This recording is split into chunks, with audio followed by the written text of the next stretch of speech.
This video will go over an additional way to look up some basic climate information. Again, we'll start by clicking on the Climate and Past Weather tab at the top of our home page. And that's going to bring you to a page that looks like this. For this example, we will want to click on the Now Data tab on the far right-hand side. And you'll notice that there are numerous different locations across our area listed in the left-hand box here. You can also look at those locations in map format by clicking the map. So for this example, we'll just use the Mitchell area, and then we will want to keep the daily data for a month tab clicked at the top here, and then you'll change your month that you're interested in. So right now we have October selected, which works for this example.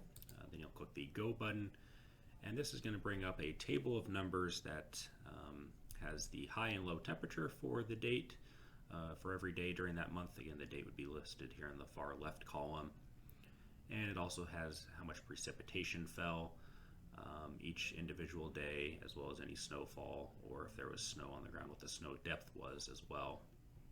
At the bottom you can find what the average high temperature was, the average low temperature, and the total rainfall or snowfall listed here under the sum category, or what the normal values for all of those different parameters are as well. Another feature that we can look at here is called the Daily Almanac, and this is going to be for an individual day rather than an entire month worth of days. So you'll just want to change the date here to the individual day that you're interested in. We'll just use November 1st for an example. Again, we'll choose the Mitchell area, and then you'll want to click Go.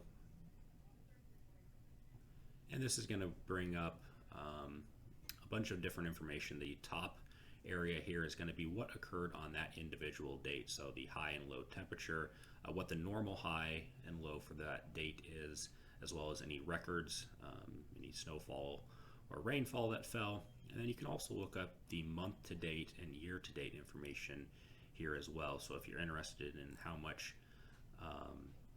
total precipitation Mitchell has had year to date, this would be where it was listed.